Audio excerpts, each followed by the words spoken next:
ಇದು ವಚನಾನಂದ ಶ್ರೀಗಳ ವರ್ಷನ್. ಅವರು ನಾನು ಯಾಕೆ ಮಠ ತ್ಯಜಿಸಲ್ಲ ಅನ್ನೋದಕ್ಕೆ ಕಾರಣಗಳನ್ನು ಕೊಡ್ತಿದ್ದಾರೆ. ಈ ಕಡೆ ಟ್ರಸ್ಟಿಗಳು ಮಾತನಾಡಿದ್ದಾರೆ. BC ಉಮಾಪತಿ ಪ್ರಧಾನ ಕಾರ್ಯದರ್ಶಿ, ಟ್ರಸ್ಟಿಗಳು ಕೂಡ ಒನ್ ಆಫ್ ದ ಟ್ರಸ್ಟಿ, ಅವರು ಮಾತನಾಡಿದ್ದಾರೆ. 2008ರಿಂದ 2026ರವರೆಗಿನ ಲೆಕ್ಕ ಕೊಡ್ತೀವಿ. ಲೆಕ್ಕ ಕೊಟ್ಟ ಕೂಡಲೇ ಇವರು ಖಾಲಿ ಮಾಡಿಕೊಂಡು ಹೋಗಬೇಕು. ಪ್ರತಿ ವರ್ಷದ ಪ್ರತಿ ತಿಂಗಳಿನ ಲೆಕ್ಕವನ್ನು ನಾವು ಕೊಡ್ತೀವಿ ಅಂತ BC ಉಮಾಪತಿ, ಈಗ ಅವರು ಮಠದಲ್ಲಿದ್ದಾರೆ, ಮಠ ತಲುಪಿದ್ದಾರೆ, ಅವ್ರು ಮಾತನಾಡಿದ್ದಾರೆ. ಲೆಕ್ಕ ಕೊಡೋದಕ್ಕೆ ನಾವು ರೆಡಿ ಇದ್ದೀವಿ, ಲೆಕ್ಕ ಕೊಟ್ಟ ನಂತರ ಅದನ್ನು ಕೇಳಿಸ್ಕೊಳ್ಳಿ, ಮಠ ಬಿಟ್ಟು ಹೊರಡಿ ಅಂತ ಹೇಳಿದ್ದಾರೆ. ನಾವು 2008ರಿಂದ 2028ರವರೆಗೂ ಲೆಕ್ಕವನ್ನು ಕೊಡ್ತಾ ಇದ್ದೇವೆ. ಪ್ರತಿಯೊಂದು ಡೀಟೇಲ್ ಲೆಕ್ಕ ಕೊಡ್ತಾ ಇದ್ದೇವೆ. ಲೆಕ್ಕ ಕೊಡೋ ಅವಶ್ಯಕತೆ ಇದ್ದಿಲ್ಲ. ನಾವು ಈ ಪ್ರತಿ ತಿಂಗಳು ಟ್ರಸ್ಟ್ನಲ್ಲಿ ಲೆಕ್ಕ ಕೊಡ್ತಾ ಇದ್ದೇವೆ, ಪ್ರತಿ ವರ್ಷನೂ ಟ್ರಸ್ಟ್ನಲ್ಲಿ ಕೊಡ್ತಾ ಇದ್ದೇವೆ ಮತ್ತು ಸರ್ಕಾರಕ್ಕೂ ಸಲ್ಲಿಸಿದ್ದೇವೆ. ಆದರೆ ಇದು ಸಾರ್ವಜನಿಕದಲ್ಲ, ಇದು ಟ್ರಸ್ಟ್ ಇರೋದ್ರಿಂದ ಲೆಕ್ಕ ಕೊಡೋ ಅವಶ್ಯಕತೆ ಇದ್ದಿಲ್ಲ.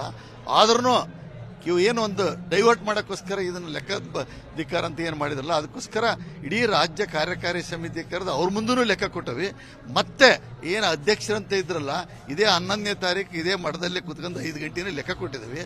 ಆದರೆ ಮತ್ತೆ ಲೆಕ್ಕ ಕೊಟ್ಟಿ ಅಂದ್ರು. ಆದರೆ ನಮಗೆ ಬೇರೆ ಜನ ಏನು ಹೇಳ್ತಾ ಇದಾರೆ ಅಂದರೆ, ಸ್ವಾಮೀಜಿಯವರು ಸರಿ ಇಲ್ಲ, ನೀವು ಲೆಕ್ಕ ಕೊಟ್ಬಿಡ್ರಿ, ನಿಮ್ಮ ಮೇಲೆ ಆಪಾದಿಸಿಲ್ಲ, ಲೆಕ್ಕ ಕೊಟ್ಬಿಡ್ರಿ, ಆಮೇಲೆ ನಾವು ಓಡಿಸ್ತೇವೆ ಅಂತಾರೆ. ಅದಕ್ಕೋಸ್ಕರ ನಾವು ಅವ್ರು ಏನೇ ಇರಲಿ ನಾವು ಇವತ್ತು ಲೆಕ್ಕ ಕೊಡ್ತೇವೆ. ಅವರ ಕಪ್ಪಿ ಮುಷ್ಟಿಯಲ್ಲಿದ್ವಿ, ನಮ್ಮನ್ನ ಈಗ 1 ವರ್ಷದಿಂದ ಬ್ಲಾಕ್ ಮೇಲ್ ಮಾಡ್ತಾ ಇದ್ರು. ನಮಗೆ ಪೂರಾ ಸೋಲ್ ಟ್ರಸ್ಟಿ ಮಾಡ್ರಿ ಅಂತ ಹೇಳ್ತಾ ಇದ್ರು. ಇವ್ರನ್ನ ತೆಗೆದು ನಾ ಹೇಳಿದ್ರೆ ಹಾಕ್ರಿ ಅಂತ ಹೇಳ್ತಾ ಇದ್ರು. ನಮ್ಮನ್ನ ಇದು ಉಮಾಪತಿಯವರ ಪ್ರತಿಕ್ರಿಯೆ.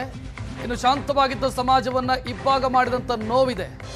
ಮಠದಿಂದ ಸ್ವಾಮೀಜಿ ಹೊರ ಹೋಗದಿದ್ರೆ ಚಾಣಕ್ಯ ತಂತ್ರವನ್ನ ನಾವು ಅನುಸರಿಸ್ತೀವಿ ಅಂತ ಮತ್ತೊಬ್ಬ ಟ್ರಸ್ಟಿ ಬಸವರಾಜ್ ತಿಂಡೂರು ಮಾತನಾಡಿದ್ದಾರೆ.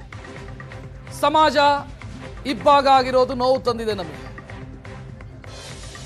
ಶ್ವಾಸಪೀಠ ಬೇಕೋ ಪಂಚಮಸಾಲಿ ಪೀಠ ಬೇಕೋ, ಎರಡರಲ್ಲಿ ಒಂದನ್ನು ಆಯ್ಕೆ ಮಾಡಿಕೊಳ್ಳಿ ಅಂತ ನಾವು ಹೇಳಿದ್ವಿ ಅಂತ ಬಸವರಾಜ್ ತಿಂಡೂರ ವಚನಾನಂದ ಶ್ರೀಗಳ ವಿರುದ್ಧ ಹರಿಹಾಯ್ದಿದ್ದಾರೆ.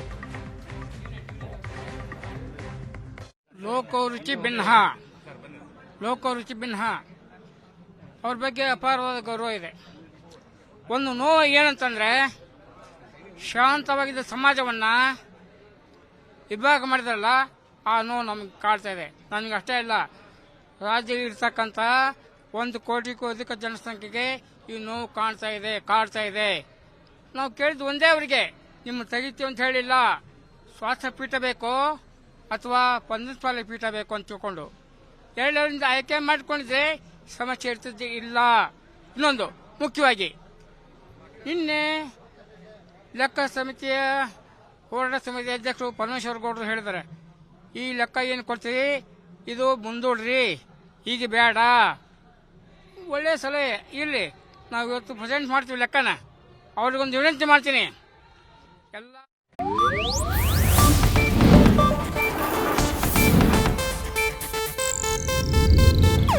ಇದು ಏಷ್ಯಾನೆಟ್ ನ್ಯೂಸ್ ನೆಟ್ವರ್ಕ್ ಪ್ರಸ್ತುತಿ.